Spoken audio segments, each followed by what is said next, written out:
પાર્ટીની પત્રકાર પરિષદમાં આપ સૌ પત્રકાર બંધુઓનું ખૂબ ખૂબ સ્વાગત છે। મિત્રો, જે રીતે આમ આદમી પાર્ટી અત્યારે ચૂંટણી જે મજબૂતાઈથી લડી રહી છે એના કરતાં ભાજપ ડરી ગઈ છે। ભાજપના લોકોને અત્યારે નીકળી શકે એવી સ્થિતિમાં નથી। ભાજપના જે ઉમેદવારો લોકોની વચ્ચે જાય છે તો લોકો એમને પાછા વાળે છે, લોકો એમને એ હદે અપમાનિત કરી અને પાછા વાળી રહ્યા છે, જેથી કરીને ભાજપના ઉમેદવારો અથવા ભાજપ પાર્ટી અત્યારે એ સ્થિતિમાં નથી કે લોકોની વચ્ચે જઈ શકે। એની વચ્ચે જ્યારે આમ આદમી પાર્ટી અત્યારે લોકોની ઉમ્મીદ બની ગઈ છે। આમ આદમી પાર્ટી સુરતમાં 5 વર્ષ વિપક્ષમાં રહી તો સુરતની જનતાના એટલા બધા કામો થયા છે ને એટલી મજબૂતાઈથી વિપક્ષ તરીકે કામગીરી કરી છે, જેને લઈને આમ આદમી પાર્ટીએ પહેલું લિસ્ટ જાહેર કરતાની સાથે જ ઢગલાબંધ લોકોએ મને ફોન કર્યા છે, અમારા લીડરોને ફોન કર્યા છે કે ભાઈ આમ આદમી પાર્ટી આ વખતે સુરતમાં મેયર બનાવવા જઈ રહી છે અને એટલા માટે થઈ અને આમ આદમી પાર્ટીમાં મજબૂત લોકો હોય એને ઉતારો।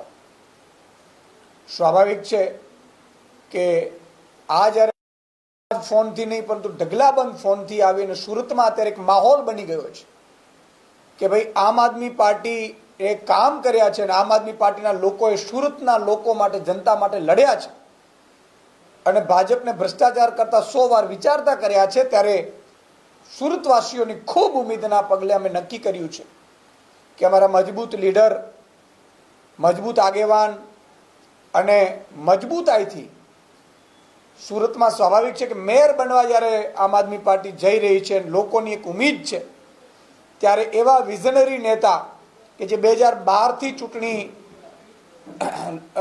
2012થી પાર્ટીમાં છે, ચૂંટણીઓ લડાવતા આવ્યા છે, એવા માનનીય મનોજભાઈ સોરઠિયાને અમે સુરતની ચૂંટણીમાં ઉતારવાનું નક્કી કર્યું છે। માનનીય અરવિંદ કેજરીવાલજી, માનનીય મારા પ્રભારી, સહપ્રભારીઓ અને મારી પ્રદેશની ટીમ સાથે ડિસ્કશન કર્યા બાદ નક્કી થયું છે કે માનનીય મનોજભાઈ સોરઠિયા મજબૂતાઈથી સુરતના લોકોનો ચહેરો બની અને સુરતની આખી ચૂંટણી લડવામાં અમારા એ ત્યાંના ચહેરા બનશે।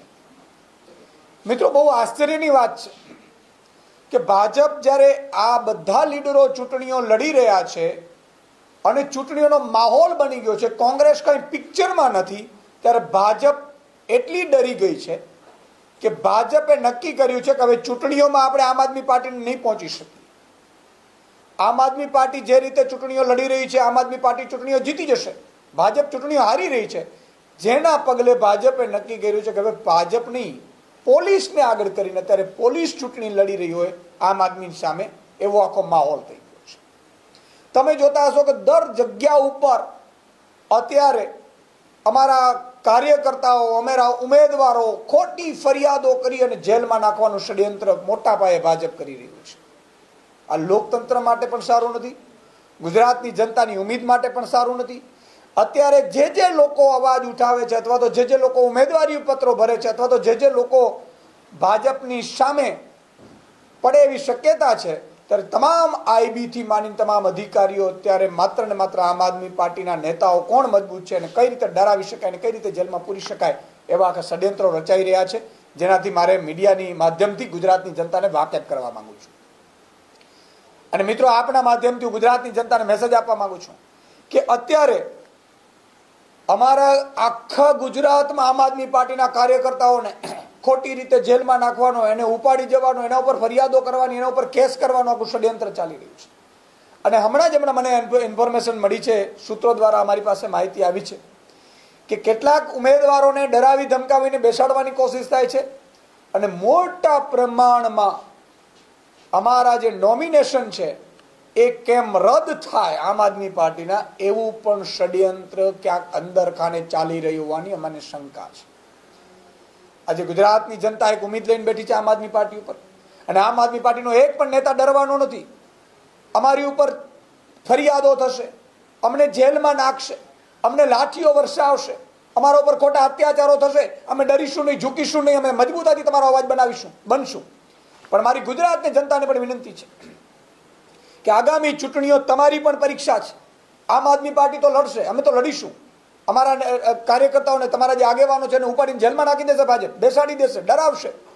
પણ મતદાનના દિવસે, જે દિવસે મતદાન કરો ત્યારે તમારી આત્માને પૂછીને તમારા માટે જે લડે છે, અત્યાચાર માટે અવાજ ઉઠાવે છે, એ અત્યાચારનો અવાજ દબાવવા માટે જે ભાજપ કોશિશ કરી રહ્યું છે, ભાજપ વિરુદ્ધ મતદાન કરીને ઝાડુનું બટન દબાવજો, હું અપીલ કરું છું. મિત્રો, તમે જોતા હશો અત્યારે એક બાજુ ભાજપ વારંવાર એવું કહી રહી છે કે કોંગ્રેસને અમે બે જ છીએ, કોંગ્રેસને અમે મત દઈએ. અને કોંગ્રેસ મજબૂત થાય એમાં રસ છે. શું કામ? કે પછી એ બેસી શકે. અને અત્યાર સુધી કોંગ્રેસના કેટલા નેતાઓ ઉપર એફઆઈઆર થઈ ભાઈ. આજે ઈશુદાન ગઢવી પ્રદેશ અધ્યક્ષ છે, છતાં એમની ઉપર ખોટી એફઆઈઆર કરી અને જેલમાં નાખી દેવામાં આવ્યા. ભાઈ, અમારો શું ગુનો છે? અમે શું ગુનો કર્યો છે ભાઈ? અમે લોકોનો અવાજ બનીએ છીએ. પણ ઠીક છે, પણ મારે એ કહેવાનું છે, કોંગ્રેસના નેતાઓ ઉપર કોઈ એફઆઈઆર નથી થતી, કોંગ્રેસના કાર્યકર્તાઓ ઉપર એફઆઈઆર નથી. મેં તો એવું સાંભળ્યું છે કે જ્યાં કોંગ્રેસને ઉમેદવારો નથી મળતા તે ભાજપ પૂરા પાડી રહી છે. આ શું થઈ રહ્યું છે ગુજરાતમાં? તો ગુજરાતની જનતા પાસે તમારા મીડિયાના માધ્યમથી આ મેસેજ પહોંચવો જોઈએ કે ભાજપ કોંગ્રેસ એક થઈ પોલીસનો સહારો લઈ, પોલીસ આગળ કરીને ચૂંટણી આમ આદમી પાર્ટી સામે લડી રહી છે, આમ જનતા સામે લડી રહી છે. બીજો બે મુદ્દા મારે આપની સમક્ષ બીજા લાવવા છે. આજે ઘણા લોકો, ખેડૂત આંદોલન થયું, ખેડૂતો ત્યારે જે વિરોધ કરી રહ્યા હોય અથવા તો જેલમાં ગયા હોય, એ લોકો એક્ટિવ હોય, એમને પણ ડરાવવામાં આવી રહ્યા છે કે તમે જો આવું કરશો તો તમને ખોટી રીતે જેલમાં નાખી દેવામાં આવશે. પોલીસો ધમકી આપી રહ્યા હોવાના પણ મેસેજ છે. અને મને એવા પણ અંદરખાને મેસેજ મળ્યા છે કે હજુ તો ઘણા આમ આદમી પાર્ટીના લીડરોને આ લોકો, ભાજપ એટલી ડરી ગઈ છે કે ચૂંટણી લડવા સક્ષમ નથી. ભાજપ સીધી રીતે ચૂંટણી લડી શકે એમ નથી. ભાજપના કામથી ચૂંટણી ભાજપ લડી શકે એમ છે નહીં. ભાજપ પાસે કોઈ એવા મુદ્દા નથી કે જેના માટે ચૂંટણી લડી શકે. ત્યારે ચૂંટણીમાં આમ આદમી ન લડી શકે, આમ આદમીને કેમ બેસાડી શકાય, આમ જનતાને બેસાડી શકાય કેમ, એનાથી ઉપર નોમિનેશન કેમ રદ થઈ શકે, એવા ષડયંત્રો કરાઈ રહ્યા છે. જેનાથી અમે ગુજરાતની જનતાને વાકેફ કરીએ છીએ. અમે એટલી ક્લિયર છે ગુજરાતની જનતાને કહીએ છીએ, અમે તમારા માટે લડીશું, ઝૂકીશું નહીં, ડરીશું નહીં. આ લોકો એક એફઆઈઆર કરે, 2 કરે, 5 કરે, જેટલી અમને ફરિયાદો કરવી તે કરે, પોલીસને આગળ કરે, અમે ઝૂકવાના નથી. અમે લડીશું અને ગુજરાતની જનતાની સાથે લઈ અને આ ચૂંટણીઓ જીતીને બતાવીશું. આપને કોઈ કઈ સવાલ હોય તો? તમે કીધું કે કોંગ્રેસને ઉમેદવાર નથી મળતા, ત્યાં ભાજપ એમને ઉમેદવાર પૂરા પાડે છે. કઈ એવી પેટર્ન છે જ્યાં તમને એવું લાગે છે કે ભાજપે એમને ઉમેદવાર પૂરા પાડ્યા છે, કે તમારી પાસે એવું કોઈ અભ્યાસ કે એવું કોઈ ઉમેદવારોના નામ? અત્યારે મને જે રીતે માહિતી મળી રહી છે, તમે જુઓ, આમ આદમી પાર્ટીના આટલા કેન્ડિડેટો ઉપર એફઆઈઆરો થઈ, અમારા નોમિનેશનો રદ થાય એના માટેના ષડયંત્રો થઈ રહ્યા છે, અમારા તમામ નેતાઓને ઇન્ક્લુડિંગ પ્રદેશ અધ્યક્ષને જેલમાં નાખવાનું કારશું થઈ રહ્યું છે. તો કોંગ્રેસનું કેમ નથી થતું ભાઈ? કોંગ્રેસના નેતાઓને સામે કેમ એફઆઈઆર નથી થતી ભાઈ? કેમ કોંગ્રેસ ગુજરાતને, ભાજપને નડતી નથી ભાઈ? બહુ સ્પષ્ટ છે. અને અમને તો અંદરખાને માહિતીઓ મળે છે. તો માહિતીઓ ચેક કરો, તમને પણ મળશે. તમે પણ ચેક કરશો, ઇન્વેસ્ટિગેટિવ જર્નલિઝમ કરશો, તમને પણ મળશે.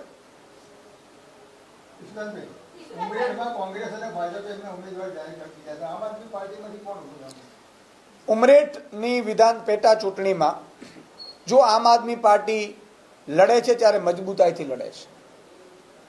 અમે કોઈ ચૂંટણીઓ લડવા ખાતર લડતા નથી ને અમારે ચૂંટણીઓ લડવા ખાતર લડવાની હોતી પણ નથી. અમે ગુજરાતની જનતાનો અવાજ બનવાની કોશિશ કરીએ છીએ. ગુજરાતની જનતા નક્કી કરે એ પ્રમાણે અમે લડતા હોઈએ છીએ.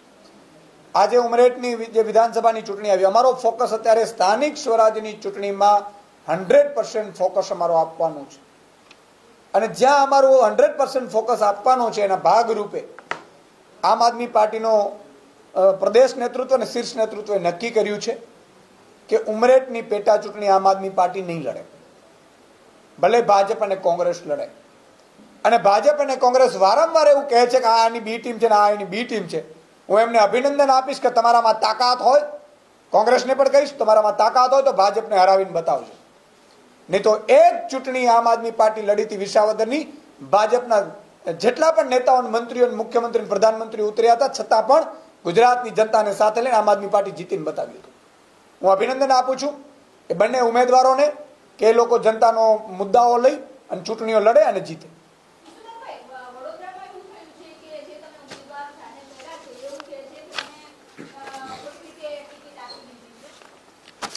બિલકુલ, તમે જે મુદ્દો કર્યો એના પણ મારી પાસે પુરાવાઓ છે. વડોદરામાં જે વ્યક્તિએ કાંતાબેન નટવરસિંહ પઢિયા એમણે ફોર્મ ભરેલું છે, હું વારંવાર કહું છું ને કે આ ચૂંટણી પોલીસ અને આમ આદમી પાર્ટી લડી રહી છે. એટલે ગુજરાતની જનતાને હું કહું છું કે ભાજપ ચૂંટણી નથી લડી. ભાજપના અદના કાર્યકર્તાઓ પણ ખૂબ નારાજ છે ભાજપની આ સિસ્ટમથી. ભાજપે અત્યારે કામના મુદ્દા ઉપર જઈ શકે એમ નથી. મોંઘવારી વધી ગઈ છે, ભ્રષ્ટાચાર ચરમસીમાએ છે, ગટરની વ્યવસ્થાઓ નથી, પાણી ભરાય છે, શહેરોમાં રહેવા લાયક રહેવા નથી દીધું, સારા જેટલા પણ ભાજપના વિરોધી હતા મકાનો તોડી પાડ્યા છે. એટલે ભાજપને કોઈ મત આપવા તૈયાર નથી, ભાજપના લોકોને ઘૂસવા દેવા તૈયાર નથી. સોસાયટીઓમાં બેનરો લગાડવામાં આવ્યા છે કે ભાજપના નેતાઓએ પ્રવેશ નહીં કરવો. આ સ્થિતિમાં ભાજપ આમ આદમી પાર્ટી પાસે જે મજબૂત ઉમેદવારો આવે એને કઈ રીતે પોલીસના ડરથી અથવા ધમકાવીથી બેસાડી દે છે એવું આ દાખલા બની રહ્યા છે. અને એમાંનો એક દાખલો જે મારી પાસે આવ્યો છે, આ છે કાંતાબેન જે નટવરસિંહ પઢિયાર, જેમની ટિકિટ અમે જાહેર કરી છે, એમણે આ ફોર્મ ભર્યું છે. આપને ફોર્મ પણ આપવામાં આવશે, અમે દરેકને ફોર્મ ભરાવડાવીએ છીએ. ઉમેદવારી પત્ર કરવા માટે ફોર્મ છે, આ એમણે ફોર્મ ભરેલું છે. સાથે સાથે આ ચેતરભાઈની સાથે એ ઉપસ્થિત છે ભાઈ, એટલે એ આમ આદમી પાર્ટીમાં લડવા માંગતા હતા, પણ હમણાં જ હાલમાં જ આજે જ એમને કોઈના કોઈ કારણસર, ખબર નહીં હવે ધમકી મળી હોય ના મળી હોય અમને ખબર નથી, અમારી પાસે કોઈ એવા પુરાવા નથી, પણ અત્યારે એમણે રાજીનામું આપ્યું છે ને એવું કીધું છે કે અમે આમ આદમી પાર્ટીમાં લડવા નથી માંગતા. એટલે મિત્રો આ જંગ બહુ લાંબી છે. અમે લોકો બહુ નાના પરિવારમાંથી આવીએ છીએ. અમારા દીકરા કોઈ બાપ, અમારા કોઈ મુખ્યમંત્રીઓ નથી રહ્યા. એટલે અમને પોલીસ ડરાવે છે, પોલીસ ધમકાવે છે. અમારો ગુનો શું છે? અમે ગુજરાતની જનતાનો અવાજ બની છે, અમારો ગુનો છે. અને એટલા માટે અમારા ઉમેદવારોને બેસાડી દેવામાં આવવાની કોશિશ કરે છે, અમારા ધમકાવવાની કોશિશ કરે છે, અમારા ઉમેદવારોને જેલમાં નાખવાની કોશિશ કરે છે. ગુજરાતની જનતાને, ભાજપના અદના કાર્યકર્તાઓ, કોંગ્રેસના અદના કાર્યકર્તાઓને વિનંતી કરું છું કે આમ આદમી પાર્ટીમાં અમે માત્ર વ્યવસ્થાનો ભાગ છીએ. ચૂંટણીઓ તમે લડો છો, ગુજરાતની જનતાને તમારે જીતાડવાની છે, તો તમામ લોકો મત છે એ ઝાડુને આપે એવી હું વિનંતી કરું છું. અમે આટલી ચારે બાજુથી મોરચા માંડ્યા છે ભાજપે અને પોલીસે, એની સામે અમે લડી રહ્યા છીએ.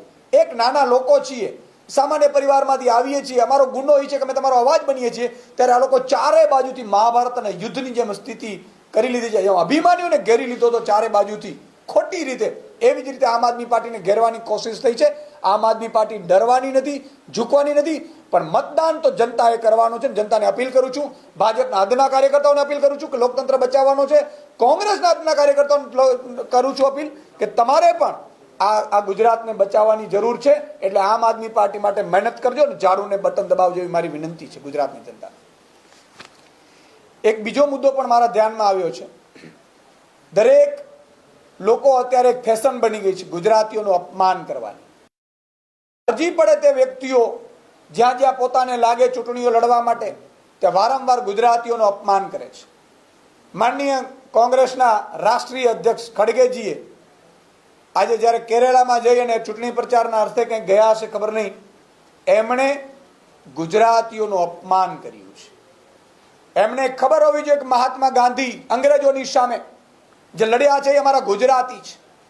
એમણે વિદેશમાં બેરિસ્ટરમાંથી ભણીને આવ્યા, સાઉથ આફ્રિકામાં નોકરી કરતા હતા, સૂટ બૂટમાં, અહીંયા ધોતી પહેરીને આ અંગ્રેજોને અહિંસાના રસ્તે જઈ અને અંગ્રેજોને ભગાડીને આઝાદી લાવવામાં મહત્વનો ફાળો મહાત્મા ગાંધીજીનો છે.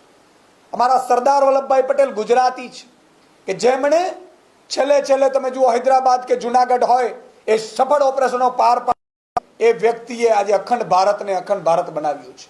એ સરદાર વલ્લભભાઈ ગુજરાતી છે.